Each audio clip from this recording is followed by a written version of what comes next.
Nobody will outwork me, nobody will outprepare me, and that's the one thing that I can promise you. You know, an old coach once told me, only worry about the things that you control. Well, bottom line, I control how hard I work, I control how hard I prepare, I control how great of a teammate I can be, and bottom line, I want to come here, I want to do my job to the best of my abilities, I want to be a great teammate, but at the end of the day, if I can walk out of this building and somebody said I was a hard worker and I prepared hard, that's what will make me feel good. So.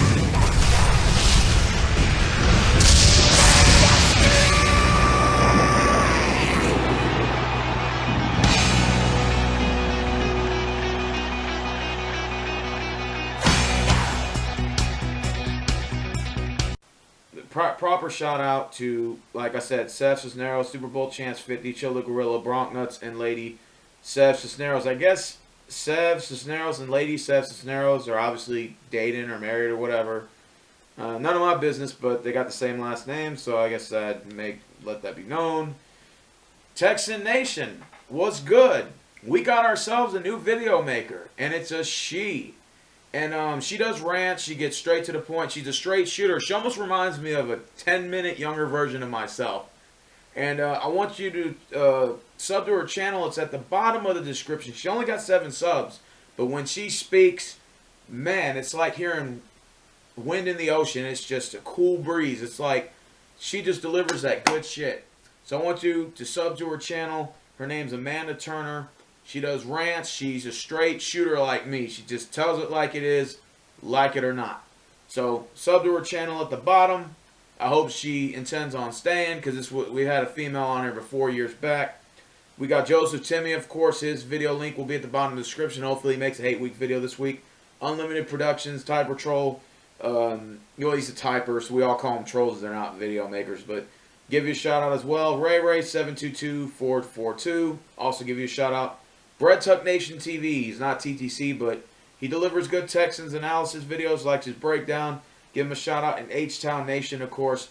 Got to give him a shout out as well. And Elijah Turner, I think, give him a shout out as well. So let's get down to this hate week.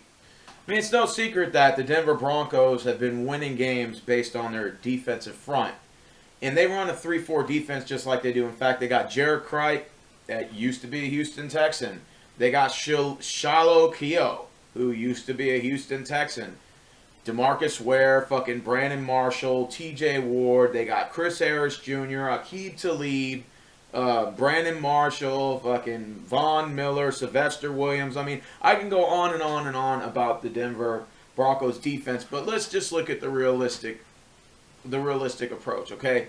Denver's got a really good defense. I mean, if you don't think they don't have a good defense, you're absolutely insane. They got a good defense. And the thing that scares me the most is, will Denver's defense be causing 3 and outs for Brock Osweiler and not giving us enough time? Because the Minnesota Vikings were very successful at getting many 3 and outs, especially in the first half of that Minnesota Viking game. I was in San Antonio for a bachelor party, so I didn't have the opportunity to check it out, check the game out. I had to go and watch the replay. Now, it's obvious if we're now to fast forward to the offensive side of the ball, the biggest wide receiver threats that Denver's got is Denarius Thomas and Emmanuel Sanders. We got to find a way to shut these guys down. Our corners, our safeties, Jonathan Joseph, Kareem Jackson, Abuye, Kevin Johnson, all these guys got to be on the same page because we cannot allow these guys to make deep ball passes, because if one thing Simeon or Paxton Lynch or Austin Davis, whoever the starter is for this game, they're going to throw the ball deep, and these receivers can get deep. Emmanuel Sanders is an all-out receiver. He's sort of equivalent to like an Antonio Brown almost. Not Brian, I mean Antonio Brown, I'm sorry, for the Pittsburgh Steelers. And he's a playmaker. He can make plays. So we got to be able to stop the deep ball on the offensive side of the ball for the Denver Broncos. Also, they got a running back, in case a lot of you guys don't know, by the name of C.J. Anderson. Now, C.J. Anderson is a very, very good power rusher. Not only is he a good power rusher, but he has acceleration, he's got speed, he's got agility, he's got quickness, he's got stamina. This is a type of running back that almost is equivalent to like Arian Foster type. You know, he can see the hole, he can cut through, and he accelerates. So if our defense is on poise and we have an understanding that we got to shut down these all-outs, these all-out passes. In other words, if we can stop Emmanuel Sanders and we can stop, C.J. Anderson from making those runs, we will put those rookie quarterbacks to making bad throws, to making, a lot of 3-and-outs, forcing them to punt the ball. That's going to help our team a lot in this game. And Denver fans are sitting here, acting like this is guaranteed. This is not a guaranteed win. In fact, we have a good opportunity to fly up to Denver and whoop that ass, just like we did with Matt Schaub. If Matt Schaub can beat the Denver Broncos, which he did, in Denver, in Mile High, then Brock Osweiler can do the same thing. So I watched Cicero's video, Steph Cisneros, and he's going on and on about Brock taking the money and running off. Who doesn't take the money? I don't agree that we should have gave him that much, but who in life will not take the better deal going on? Maybe he has some personal issues with Denver. I don't know the situation there. They were in agreement to be a starter, but now he's with us, and we're trying to make him a franchise quarterback through him a 4-year, 2-year, 1-year team option deal. So, or 2-year, 1-year team option. I think it's the 3rd year. We have a chance to release him in case it doesn't work. But he just went on and on about Brock. The jury is out. I saw a Facebook link, and it said that Denver players are now saying they want to hurt Brock. And that's basically Bountygate all over again with the New Orleans Saints, with the whole Bountygate situation. If you want to sit there and injure a quarterback that's only throwing an average of 130 yards a game, what exactly are you trying to prove? It's not like Tom Brady's coming to Denver and you're like, oh, I'm gonna sack him and I'm gonna make him, my bitch or whatever. But with Brock Osweiler, he's not really a logic threat. I would rather put a personal hit out on somebody like Fedorowicz or somebody like D-Hop or something, because those are actually real threats on the field. But Brock Osweiler at the quarterback position is not a big threat on the field. In fact, he's one of the very least options of any type of threat I would consider on this football team. The playmaker of this team right now, other than D-Hops, is Fedorowicz and Lamar Miller. And we all know that. So, let me go ahead and go through some of these video makers real quick. Chilla Gorilla is basically a hairy gorilla that comes on camera every week, spitting a bunch of nonsense, not even making sense, and does not pronunciate his sentences correctly on his videos. So it's very hard to watch his videos. He's a knowledge guy, but he comes off as a troll sometimes. But hey, that's just my personal opinion. A Chilla Gorilla. I had to take a couple. Come on, man. It's hate week. We gotta get all this out. We gotta get all this hate week out. We gotta get the engine started. This is just the first video, by the way. They come out with another one. You got Super Bowl champs 50, who's stealing my swag and jocking my style with the shades there, because I wear shades in my videos. So he decided to then wear shades in his videos. It's okay, man. Swagger jacking there, but I got you. I see everything.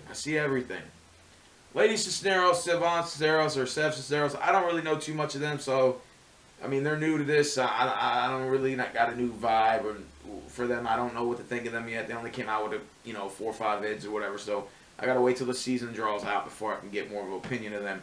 Then you got my good old boy, Bronk Nuts, who has definitely been on my nuts the entire fucking season.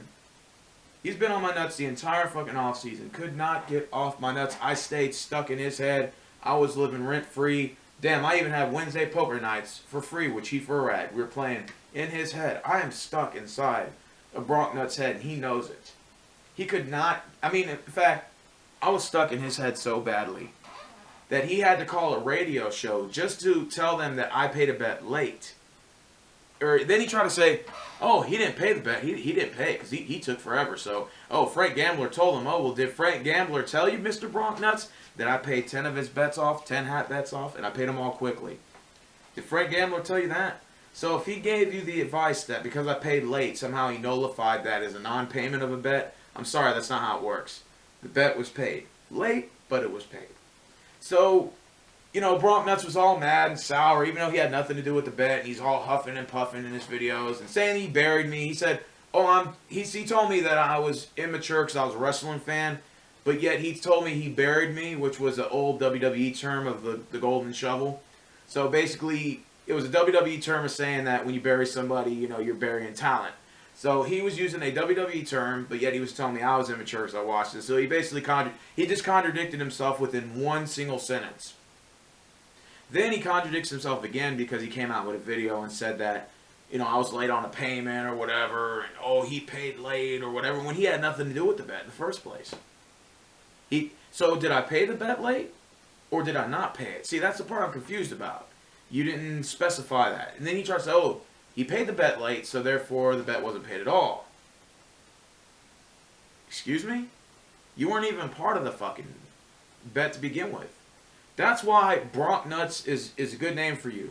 Because you can't get off people's nuts. And you've been on my nuts the entire fucking off season. I am living rent-free and I am stuck in your fucking head, Bronc Nuts. And it's just killing you inside, isn't it? I am stuck inside of your head. And you know who else is stuck inside of Denver Broncos fans' head? Is Brock Osweiler. And on Monday Night Football, in front of the entire world, you guys are going to see why Brock Osweiler has this kind of deal. He's going to make plays. You're going to see a new Brock Osweiler. You're going to see a new profound, prolific, relentless kind of quarterback that's going to be able to get to the receivers because our pass blocking is going to be able to provide the coverage for him. When you guys put that bounty out for him, understand that that's only going to feed fuel to the fire. It's going to ignite those flames. It's going to make them engulf. And we're out for blood. The Texans are out for blood. There's no hatred between these two teams. There's really no rivalry between the Texans and the Broncos. Let's just get it straight. There's no rivalry between these two. This has to do with the Texans rematch against Kubiak and against Wade Phillips. The Broncos look at it as a return of Brock Osweiler's homecoming to Denver. Oh, there's going to be a homecoming, all right. There's going to be a homecoming of ass kicking. And we are coming to deliver it. We are coming to deliver it. So, whether it's Paxton Lynch or whether it's Simeon starting, the Texans will come out on top and go to 5-2 for the season. It's probably going to be one of those ugly Colt wins like last week. Be somewhere around that line. The game's going to be fairly close because you got two good defenses going against each other. This is going to be a real low-scoring game. Believe me, it is. It's not going to be no blowout or nothing like that. It's going to be a real low-scoring game. But at the end of the day, the Houston Texans will come out as the Monday night champions.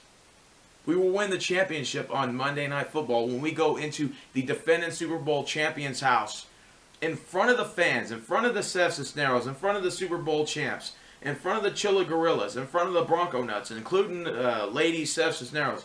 We're going to go into your house and we're coming out with a dub, and you're leaving your house.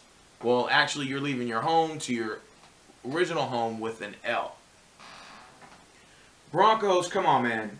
You can't tell me you choked the game against the Chokers. You lost to the Chokers, man. Come on. Now, if you would have beat the Chokers, I probably would be a lot nervous going into this game. But after our comeback win against the Colts and your choke job to the Chokers, we got a really good chance of winning this game. A really good chance. Again, you guys got some players on your team. No secret, your team doesn't suck. But just best believe to know that we don't suck either. The Super Bowl is in our home this year. And we know that. We are road warriors. Despite our big loss against Minnesota and Patriots, we are known to winning games on the road. At this 4-2, at this juncture, I think we can run the table and win possibly both games against Denver and Detroit and go into the bye. And possibly go 6-2 going into the bye. I really, truly believe we can. Yes. Yes, ma'am, and yes, sir. I believe so. So anyways, I'm done with this hate week. Probably come out with a part 2. I'm going to kind of wait to see what responses I get from these cats. So I'll be keeping an eye out for y'all's videos. And I'm signing out. Again, shout out to Denver fans and sub to Amanda Turner, the newest Texans video maker. Much love and respect for you, girl, and I like your dog in your video. I got a Pomeranian myself, or a long blonde-haired Chihuahua that looks like a Pomeranian, but it's close enough. And it's fuck Denver, fuck their fans. Texans will come out the winners. And I'm signing out.